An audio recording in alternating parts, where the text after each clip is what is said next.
Hi folks, well thanks for hanging out with me in day 2 of this experiment. I am experimenting with foam core, which is something I typically don't paint on. I am working with a tripod that I just got, and I'm trying out gouache paint, which is a little bit different than typical acrylic that I use. And I tried to see how it would blend with my usual acrylics. The heavy body is what I like. If you go to Michael's, they have some sets on sale. I think I picked mine up for about $8 with a coupon. And they're water-based, so they're going to dry a little quicker. They're going to be a little more transparent, but they might be good for blending. I'm going to see. And I also like to use all kinds of different brushes, including a palette knife.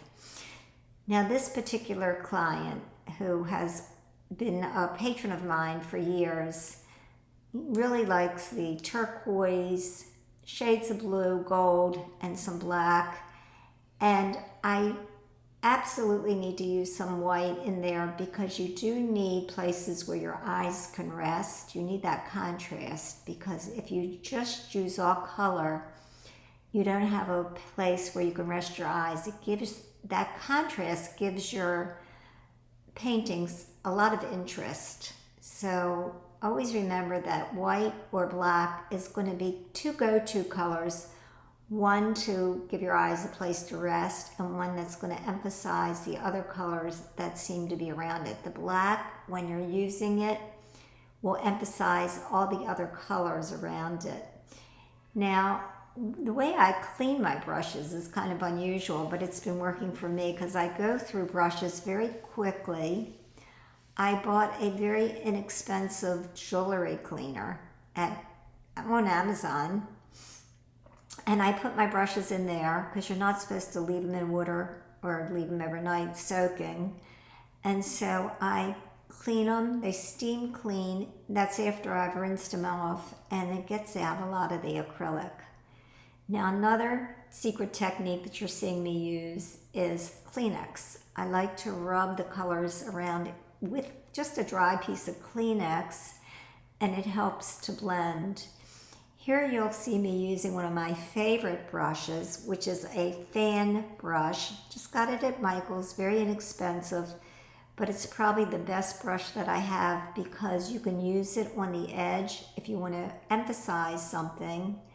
And then if you don't, you can use it flat, and it gives you that color combination blending technique. Now, you're going to see me add some black, and I'm not going to be happy in a minute, but as I'm working through this, a lot of the pressure's off me with this particular client, and I like that because then I can just do my own thing, work around some of the techniques that I like to use. I use baby wipes to take off color. I blend with Kleenex, which is great, and I'm using different types of acrylics. There's heavy body, there's fluid acrylics. You're going to see me, and I'll show you different products that I use as we go along.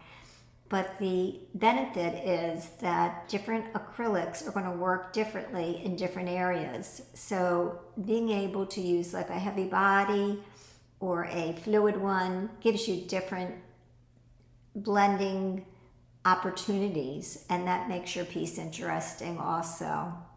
So when you see me add black, you're going to see me take away some of that black, and then it's going to come back a little bit more gray.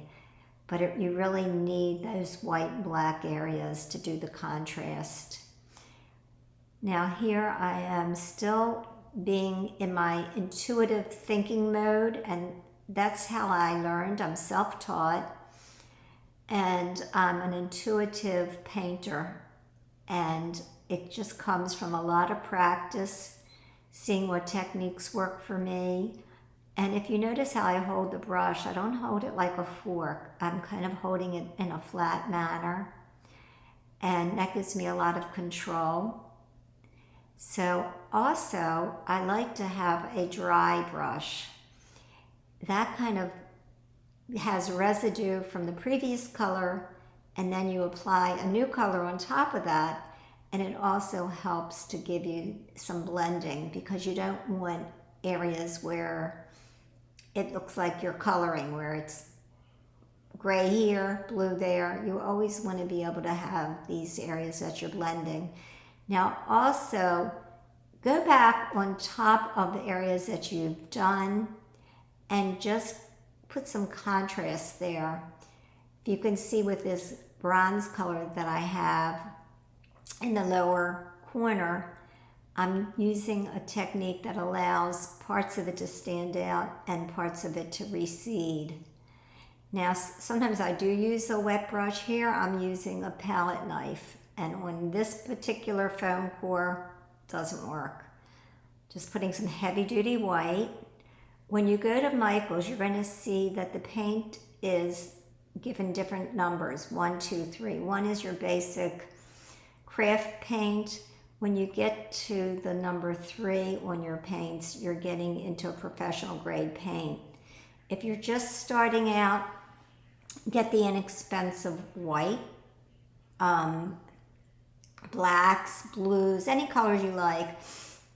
Liquid Text makes a great level 1 beginner paint. Very inexpensive. I think they're about $6 for a tube. Great colors to choose from, and really just a great way to start if you're just getting started in your painting hobby, or if you want to sell and you're trying to see what style works for you. My style took a long time to develop, and I'm still experimenting and developing every day, but my niche is the beach. I love the colors of the beach. I love going to the beach, the serenity, the peacefulness. I find the different contrasts between the water, the way the sunlight hits the water, the way the sunlight comes down on the sand. Even picking up seashells, you get different colors, some vibrant, some dull. But I've always been really inspired, and I find my best creative ideas come from when I'm at the beach. Now here again, you're seeing me hold the paintbrush in different ways. This is just the beginning layer. I'll be adding more layers as we go, but I'm just trying to get into a deep dive in the beginning sections of this paint to see where I want to add and take away color. And having a heavy duty white that I got from Golden allows me to take away color if I don't like it. The black, once it's laid down, it's very hard to pick it up. A baby wipe does it. Painting over it again on white does it. Here I am laying down the black.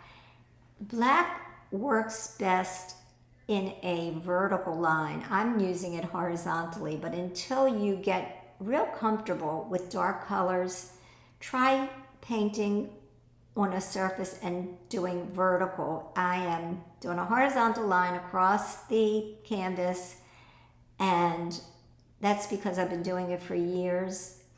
But if you aren't accustomed to doing it, you're going to see that it just looks like you put it down without any thought or ideas of why you put it there. So you always want to make your paintings look like each stroke was very well thought out and very definite in your technique and style and what you were trying to create. So here I'm saying, wait a minute, and I have to go back. So I hope this helps, and we'll have another film another day.